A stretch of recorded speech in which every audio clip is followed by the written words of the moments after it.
नमस्कार मंडळी, पूजाच रेसिपी मराठीमध्ये तुमचं खूप खूप स्वागत आहे. सध्या उन्हाळ्याचे दिवस चालू आहेत आणि भाज्या कमी प्रमाणात भेटत आहेत.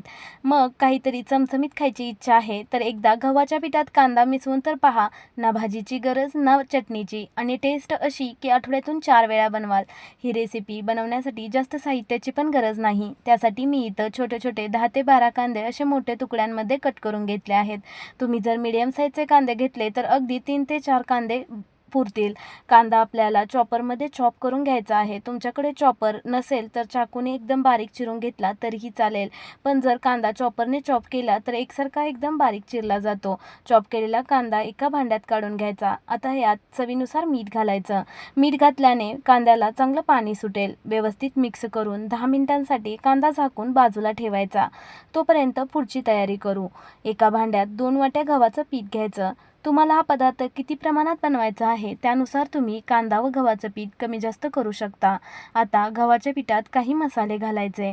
सुरेख रंग येण्यासाठी 1 चमचा लाल मिरची पूड व 1 चमचा हळद घालायची, 1 चमचा धनेपूड, 1 चमचा जिरे, अर्धा चमचा आमचूर पावडर घालायची. आमचूर पावडर नक्की वापरा. आमचूर पावडरने हा पदार्थ अजूनच रुचकर बनतो. 1 चमचा चिली फ्लेक्स घालून सर्व जिन्नस व्यवस्थित मिसळून घ्यायचे. कोरडे सर्व जिन्नस मिसळून घेतल्याने व्यवस्थित मिसळले जातात. आता यात चॉप केलेला कांदा घालायचा. तुम्ही पाहू शकता मिठामुळे कांद्याला चांगलं पाणी सुटलं आहे.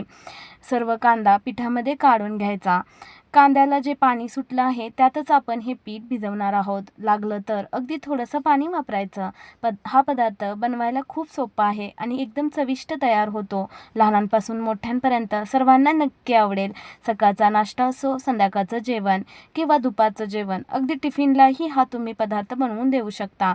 पीठ मळत असताना सगळ्यात शेवटी बारीक चिरलेली कोथिंबीर घालायची. म्हणजे कोथिंबीर अगदी हिरवीगार तशीच राहील.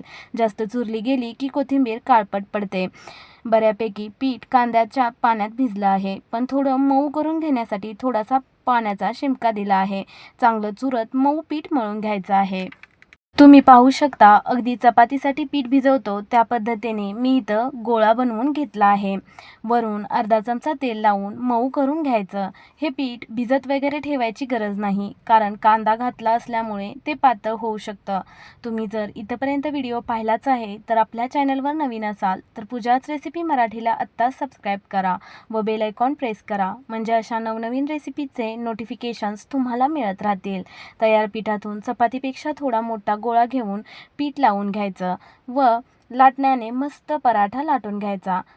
आज आपण कांद्याचे पराठे बनवतोय, जे टेस्टला जबरदस्त व बनवायला खूप सोपे आहेत आणि कमीत कमी वेळात तुम्ही बनवून तयार करू शकता. कांदा असल्याने हे पराठे बाजूने चिरले जातात. मग याला काय करायचं, एखादी प्लेट किंवा झाकण घेऊन असं असं त्यावर प्रेस करायचं. म्हणजे एकसारखे मस्त गोल पराठे तयार होतील आणि दिसायलाही सुरेख दिसतील. कढईचं निघलेलं पीठ काढून घ्यायचं. तवा गरम झाला की तेल किंवा तूप आवडीनुसार तव्याला लावून घ्यायचं. व पराठा टाकायचा. लो टू मीडियम फ्लेमवर अलटत पलटत दोन्ही बाजूनी तेल लावून पराठे भाजायचे. हे पराठे तुम्ही लहान मुलांच्या टिफिनला देऊ शकता. सकाळच्या गडबडीत नाश्त्यालाही अगदी झटपट तयार होतात. अगदी खमंग चविष्ट असे हे पराठे, कांद्याचे पराठे तुम्ही कधी बनवले होते का? आणि बनवले नसतील तर एकदा नक्की बनवून पहा. या पराठ्यांसोबत खायला तुम्हाला चटणी किंवा भाजीची पण गरज लागत नाही. गरमागरम असेच एन्जॉय करू शकता किंवा मस्त दही किंवा लोणच्याबरोबर सर्व करा. रेसिपी थोडी तरी आवडली असल्यास लाईक, सेव्ह करायला विसरू नका आणि तुमच्या मित्रमंडळींमध्ये शेअर करा. भेटू पुन्हा एकदा नवीन रेसिपीसोबत. तोपर्यंत मस्त खा आणि स्वस्त रहा. Thank you for watching.